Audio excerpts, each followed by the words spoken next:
Drake Defense Con here, and the Ironclad and the Ironclad Assault are on sale. Don't forget to subscribe if you haven't already. Thank you to my long-term subscribers. Now, let's go over the Ironclad Vanilla, I guess we'll call it, to start with.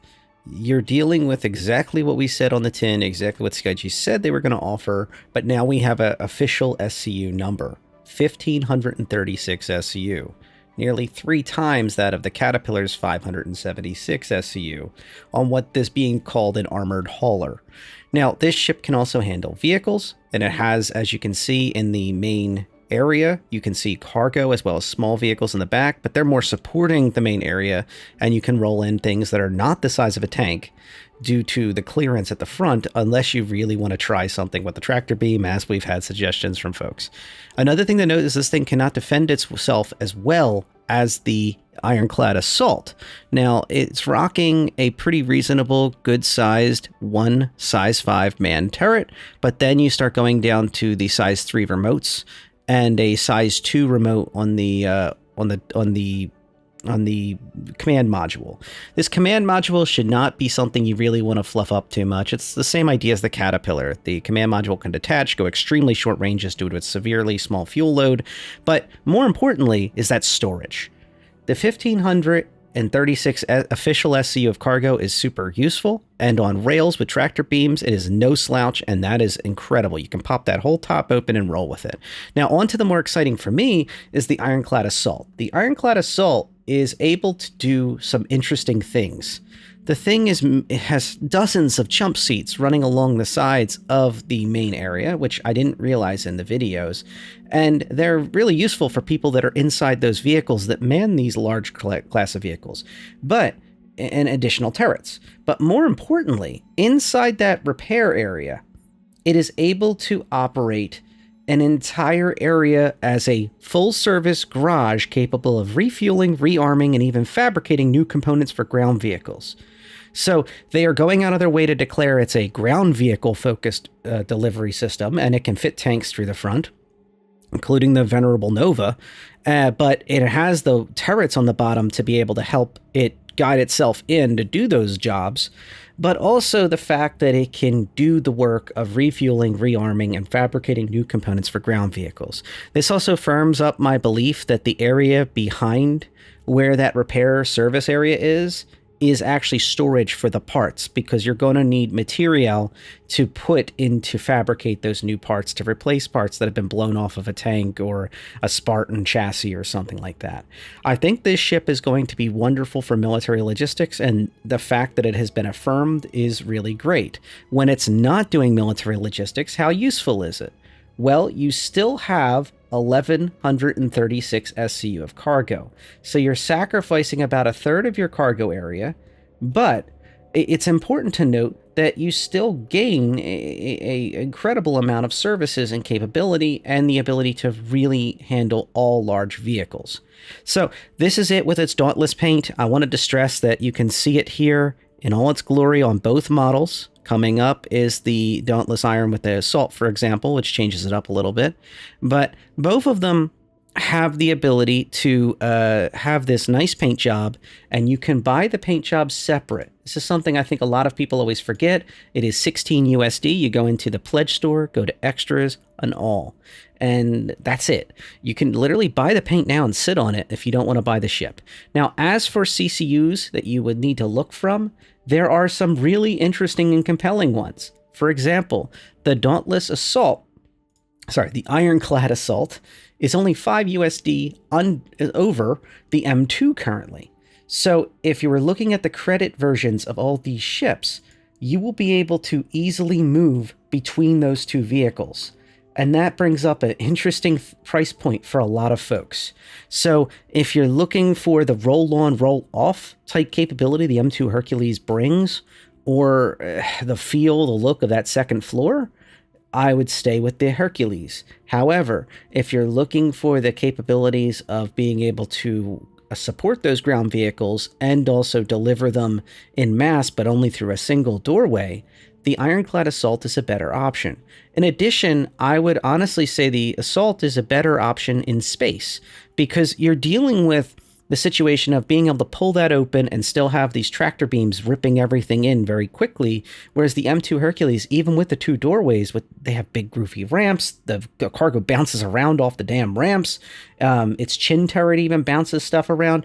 It's not really perfectly designed for space. It's meant to get in on Atmo and deliver things quickly and then get out, or support from above technically. Not as well as the A2, but it does at least have the chin turret to be able to help out in the pilot control weapons. But it brings up an interesting topic. How well can the assault do in ground? I believe it's kind of going to be a dog in Atmo. I think that's going to be the interesting nuance here, is that if you're ground side, the Hercules may be a better option if you need to get in and get out quickly. In addition, while it's talking about how both of them have more armor than a Caterpillar and they're armored type this and that, I'm very curious if the military transport with the pedigree of the M2 Herc might have better armor than the Ironclad Assault. We're going to have to wait and see about that. Now, more cut and dry is the Ironclad itself. So when we're moving backwards a step here, and we're talking about the Ironclad specifically, you're sitting at a price point where you're kind of like stuck in the sense of there's no like cheap type solutions of things that you would want to transfer from. It's more of a commitment to jump. So if you're going to pick this up, my recommendation is, for the vanilla at least, is grab the paint and then grab a CCU maybe, and don't apply it. So in particular, let's pick on the C2 Hercules.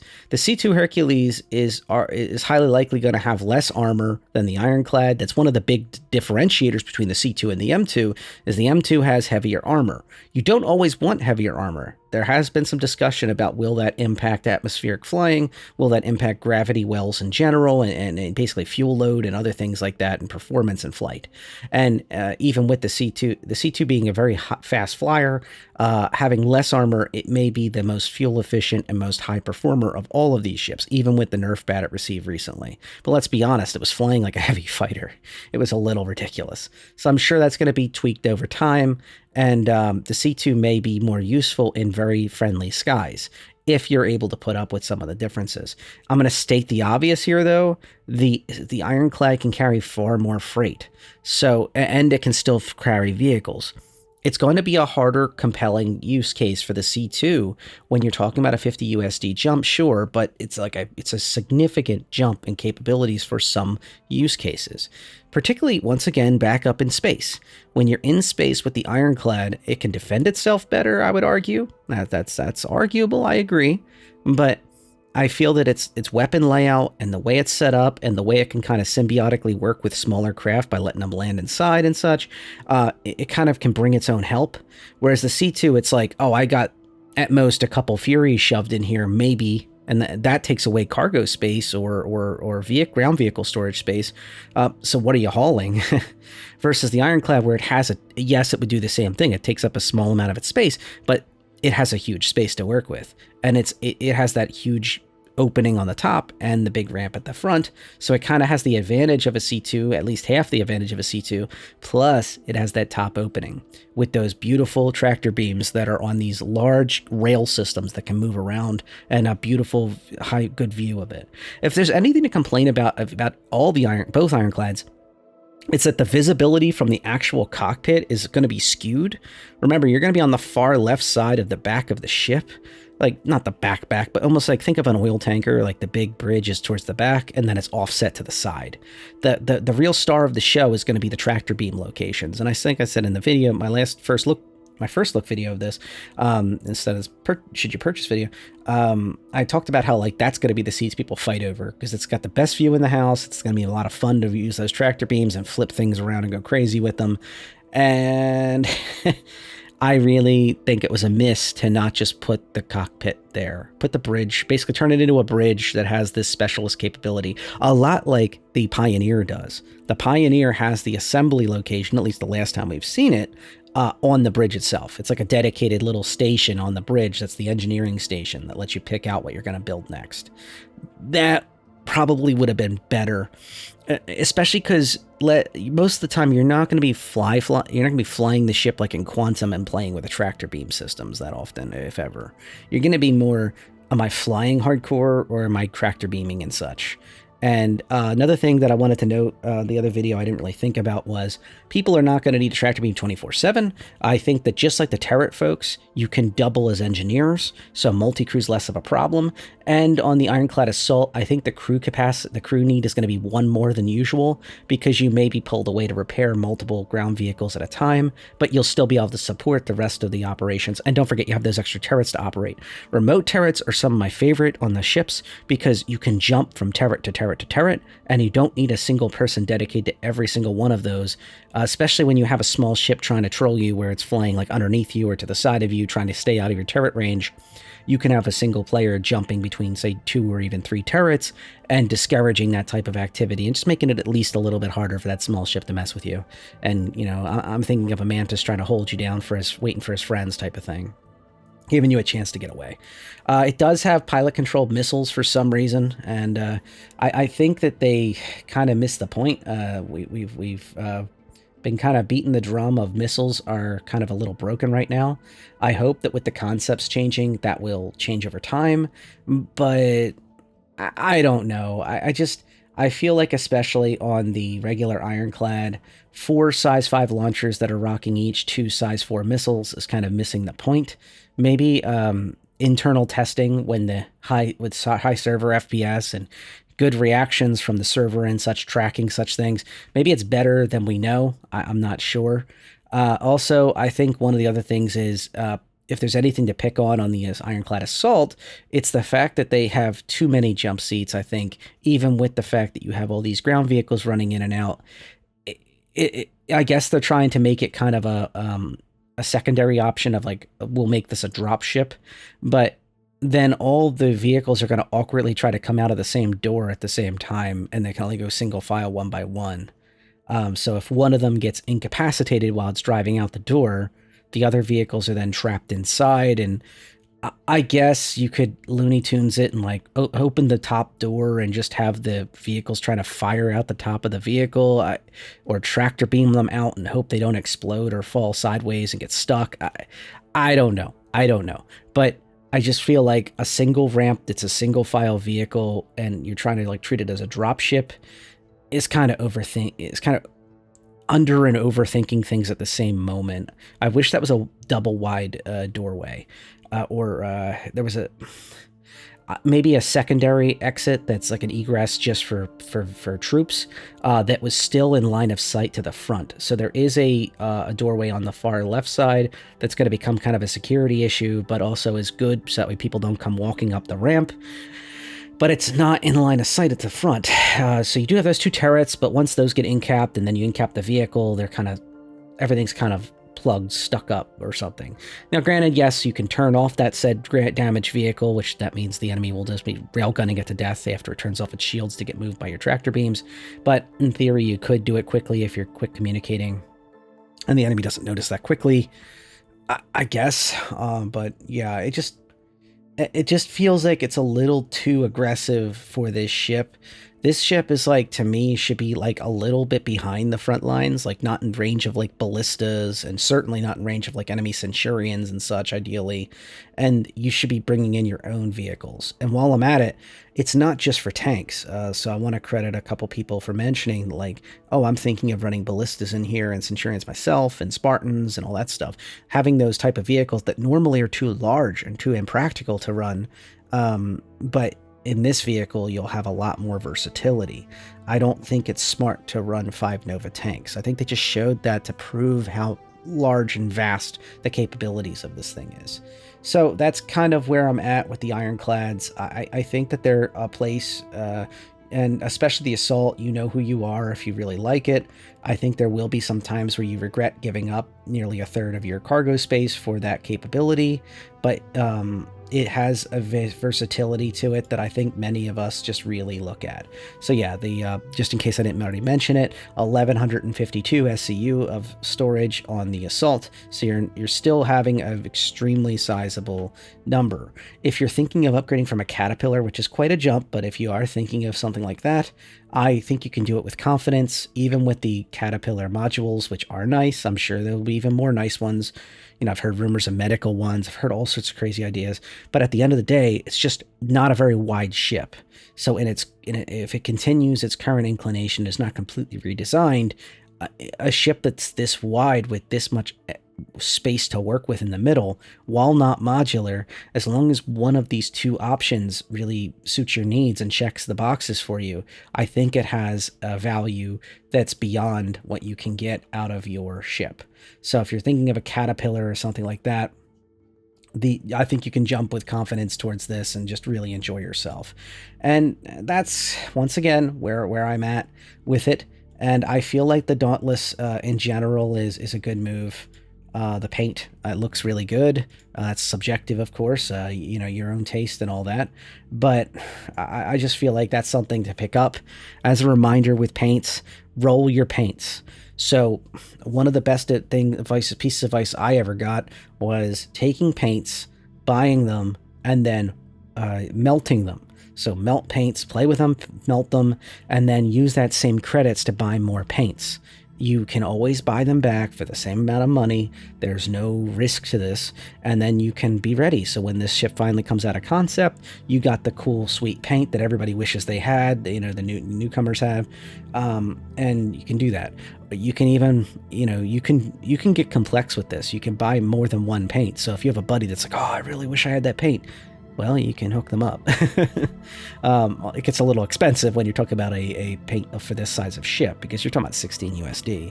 And paints in general have kind of gone up. I'm dreading the days when they finally have the Idris and the Krakens roaming the skies, because those paints are going to be 90 USD probably, if I was to guess, 100 USD. And I hope there's some reward paints in game, because we badly need more reward paints that you don't have to pay for. But the paid in store paints, I'm betting the Idris will get a CDF paint scheme, like, or a UEE Invictus paint scheme, and then you'll have like a pirate skin for the Kraken, and I'm sure like a tongue-in-cheek one, like a search and rescue, you know, one for the Kraken as well. It's, once again, it's not the only application. The Krakens, I'm sure, are being used by many folks, and my org mates and such talk about using them for a variety of things that don't have nothing to do with pirating. But let's be honest, that's kind of the default meta everybody thinks about when they see a Kraken. All right, so if this is your F5 War Days, I wish you luck. I do have some videos. I'll leave one in the cards that talks about my F5 strategy, and also I'll leave a video and talk about the Kraken comparisons too. I'm very happy about the both Ironclads made it. I hope that they're not too long in the tooth, and yes, I do agree with the commenters on the other video, on the first look video, that I hope these don't impact the backlog of ships in a bad way. This ship hopefully is what it looks like. It looks like a kit bash of Kraken and Caterpillar Gold Pass modules, and items and hallways and gantries all thrown into one. And I hope I'm reading that right.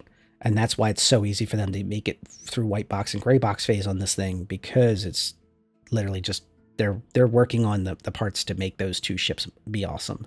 I hope I'm correct, because if that's the case, then we're celebrating today as one of probably the best funded days in the history of Star Citizen. And if we're not, then it is what it is. And they'll be honest, if we're correct, it's probably going to be a pretty quick turnaround on this ship, probably less than a year, if I was to best optimistic guess. By the way, the loaner for the Ironclad is a Caterpillar, and use that as your judgment. So if you already have a Caterpillar, that's another thing you might want to think about instead of not applying the CCU.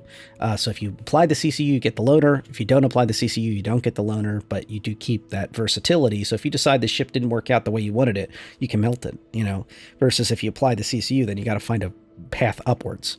The only other good news is the value is just about low enough where you still have a ton of options from either of these ships to kind of go up, especially the vanilla Ironclad. You know, that 450 price point for its credit version is pretty reasonable for what it is, especially for ships nowadays. I'm not saying it's cheap. I'm not saying that. I'm just saying you have a ton of options from there. On the Assault's not too bad.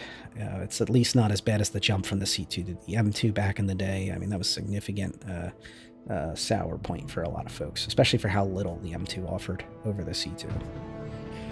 All right, that's going to do it for me now. Thank you for tuning in. Don't forget to subscribe if you haven't already. Thank you to my long-term subscribers. And I kept this under 20 minutes for once. This is pretty cool. I guess this is how this feels.